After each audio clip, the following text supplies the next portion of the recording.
Hello friends, thought I'd do a quick video for Warriors Orochi 3 Ultimate Definitive Edition on the Steam Deck. Now, I've already gone over majority of the Muso games on the Steam Deck, and I'd say maybe like barely half of them are actually worth playing on the Steam Deck. I'm not going to go into detail on those because I've already done like 3 or 4 videos on this subject. However, they did fix some things on the Proton end for this game, so a lot of the really annoying things like the weird like seizure shaking screen, the weird screen shake, that got fixed in both desktop and gaming mode, so portable and docked as well. The game itself, I have played, you can see here, I've played about 40 hours of this game, exclusively on the Steam Deck, exclusively in portable mode, and I've had no issues at all. I've played the game at a locked, stable 60 FPS. I'm going to go ahead and show my settings right here. Let me get to the game really quick. It's kind of a pain to set up the dock and the capture card, so I tend to I tend to get a little bit lazy, but I've got it hooked up already. So unfortunately, some of the videos still won't play. I don't know how to fix that, but I figure this game just turned 10 years old this year, so I think if you want to watch the cutscenes, there are numerous ways to do so outside of the game itself, so I personally don't think that matters. In any case, so you can put the total drawn power down to 12 watts, and outside of some very isolated situations, I've had a completely locked 60 FPS at all times. So that should tell you. See here, you can get about 3.5 hours, maybe 4 hours out of this game. Actually, when I get to the gameplay, it's actually going to be worse. Let me just go ahead and get into a game really quick.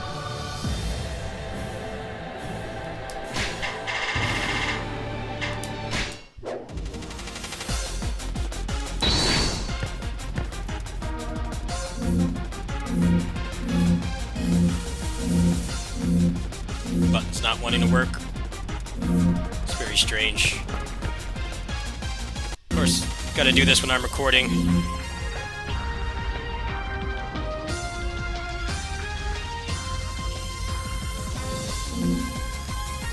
It's just completely broken. Any case, I've actually checked before, and you can get about 2.5 to 3 hours out of this game. So, for a game of this fidelity, it's actually pretty good. So let's just go ahead and do some, what I like to call stress testing. We're not going to go through a whole run, because this mode is pretty boring. I don't really think there's a lot to say, but I thought I would just show how well it runs.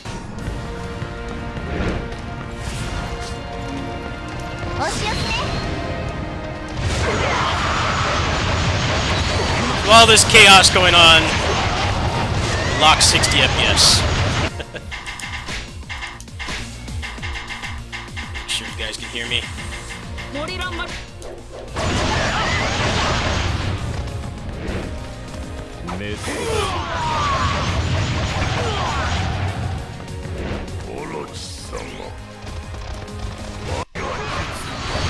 So since this is pretty boring to watch, I'm going to talk about Steam Deck port reviews and how it can be very hard to review them. Now, obviously, one of the problems I've had is a lot of people just play these games for like 10 minutes and they say that the game works fine. And there's like no guarantee that that will be the case later on.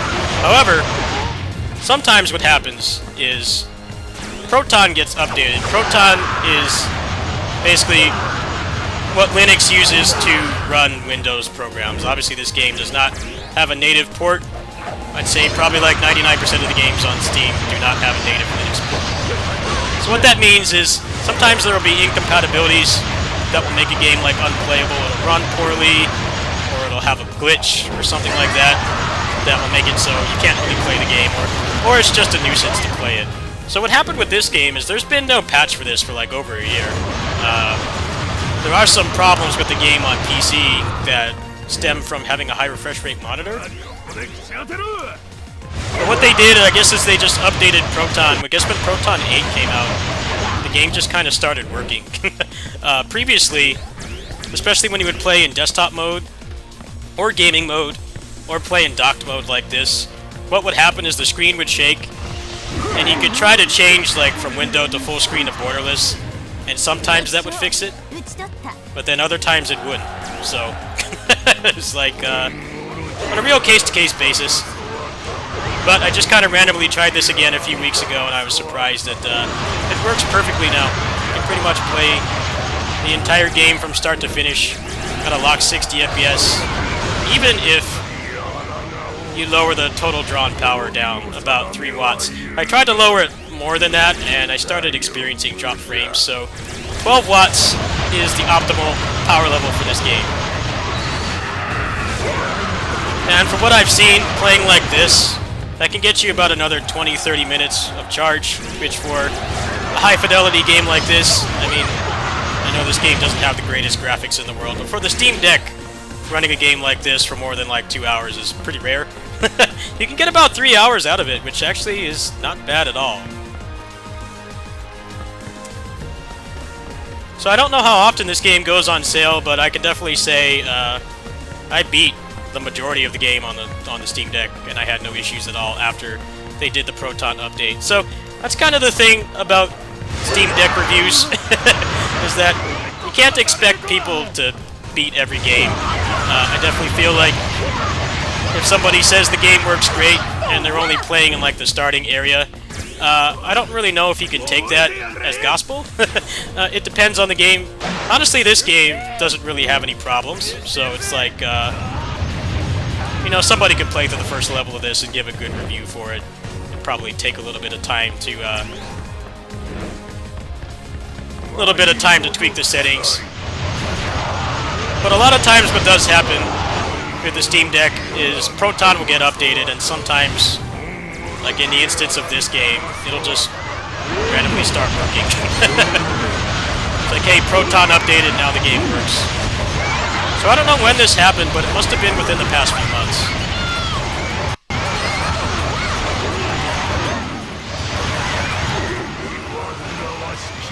Just thrilling gameplay right here.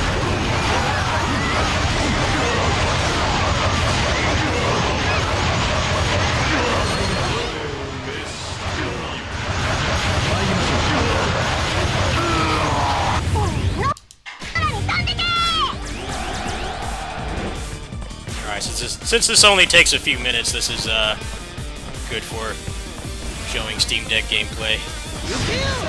Go ahead and beat up Nobuyuki Hiyama here. He's done.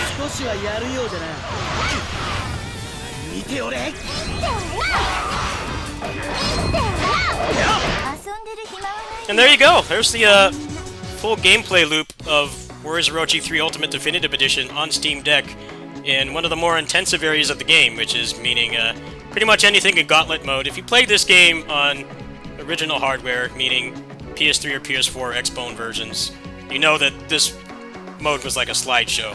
So the fact that you can play this portable in English with all DLC on the Steam Deck with no gameplay issues, some of the videos don't play. I definitely had a couple where like some of the ending movies in particular would not load at all, and I had to push start to skip them to progress. But like I said, I even have most of the cutscenes from this game on this very channel, so if you really wanted to watch those, there's no shortage of ways to do that outside of the game itself. But the game is perfectly playable. I've logged probably 40 hours into this game in the past 2 weeks, and probably a good 30 to 35 of it was not at home on the Steam Deck. It is a wonderful experience. A lot of the other Muso games have various problems, so the fact that you can run this with pretty much no tweaking and have a good time is very impressive. However, you cannot run the game in 720p, so that's why it's got the weird letterbox, but when you're playing in portable mode, it's not really going to be noticeable anyway. Most games do not support 800p unless they're designed with the Steam Deck in mind, like the BlazBlue Entropy Effect video that I put up earlier, so I can't really knock that. They do need to fix this game. There are some issues with it when you have a high refresh rate monitor, but on a Steam Deck you're not going to have that issue anyway because the screen is capped at 60 FPS or 60 Hz. So it actually can be easier to play this on the Steam Deck than on your computer. If you have a pretty high-end computer, you have like high refresh rate monitors. For me, I have personally had to lower my refresh rate on my main monitor to 60 Hertz. Otherwise, the game gets a lot of really weird graphical issues, like particle effects, stay on screen for really long periods of time, and there are other really weird graphical glitches as well. But on the Steam Deck, you won't have any of those problems at all. So sometimes I can't really be asked to, go ahead and change my refresh rate every single time I want to play this game. So sometimes I just boot it up on the Steam Deck. I don't know if any of the other games have actually been updated. I am still very low on disk space on my Steam Deck, so when I upgrade the internal drive to 1 terabyte, which now that I paid my computer bill off, hopefully would be sometime this year, I'll probably go through a bunch of the other games that previously did not run well and see if I can get them to work properly. Thanks for watching.